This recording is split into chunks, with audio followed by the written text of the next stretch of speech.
Wanita kaya terkejut baru saja menemukan kembali ayah yang hilang bertahun-tahun. Ternyata tidak makan daging berlemak. Hal ini sangat bertolak belakang dengan kesan ayahnya.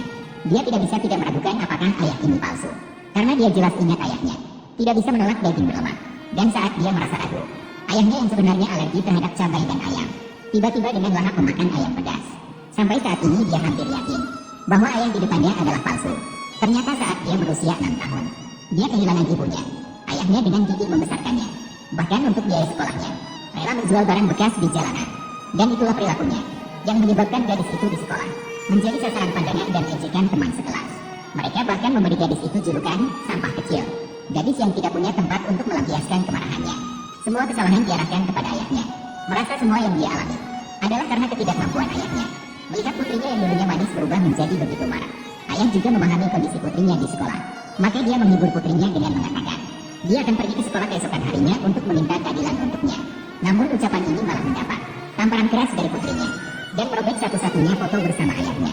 Dia merasa ayahnya yang miskin dan hina pergi ke sekolah hanya akan semakin diremehkan oleh teman-temannya. Setiap kata yang diucapkan putrinya seperti pisau tajam, menusuk jauh ke dalam hatinya. Namun dia tidak menyalahkan putrinya, melainkan merasa bahwa itu karena ketidakmampuannya sendiri yang membuat putrinya menderita. Agar tidak membuat malu putrinya sendiri, jadi dia berjanji untuk tidak muncul di depan teman sekelas. Namun, keesokan harinya, dia diam-diam mengikuti putrinya ke sekolah. Tujuannya mengikuti hanyalah untuk memberikan payung kepada putrinya. Melihat ayahnya tidak memenuhi janji, gadis itu langsung marah dan mulai menyalahkannya. Pria itu segera menjelaskan bahwa hanya ingin memberikan payung. Dia tidak akan membiarkan teman sekelasnya melihatnya. Dan pada saat itu, teman sekelas laki-laki yang naik mobil kecil ke sekolah secara kebetulan melihat adegan ini.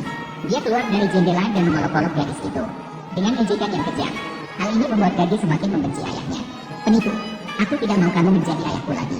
Pergi mati. Dia melihatnya seperti musuh. Dia melirik ayahnya sebentar lalu berbalik dan lari. Dan pada saat itu, mobil kecil yang tak terkendali meluncur menuju ayah dan putri. Di saat genting, ayah mendorong putrinya menjauh. Gadis kecil bisa bicara, namun dia terpental beberapa meter jauhnya. Melihat ayah dan gadis tergeletak di genangan darah, akhirnya menyadari betapa tidak bijaknya dirinya. Dia tahu semua ini adalah akibat dari dirinya sendiri. Kemudian sang wanita CEO yang menyebabkan kecelakaan membawa pria itu segera ke rumah sakit. Gadis itu pingsan karena rasa bersalah dan kesedihan yang berlebihan. Namun, meskipun pingsan, tangannya tidak pernah melepaskan kunci yang diberikan ayah padanya. Saat itu, asisten wanita CEO datang, mengatakan bahwa pria itu pergi dengan tergesa-gesa setelah bangun, meninggalkan sebuah kartu bank dan surat wasiat singkat. Berharap wanita CEO bisa menerima anak yang malam ini dengan baik. Jika terus bersama dengannya, mungkin tidak akan pernah ada harapan. Dia akan berusaha keras untuk menghasilkan uang dan mentransfernya ke kartu bank ini sebagai gantinya atas ketidakmampuannya.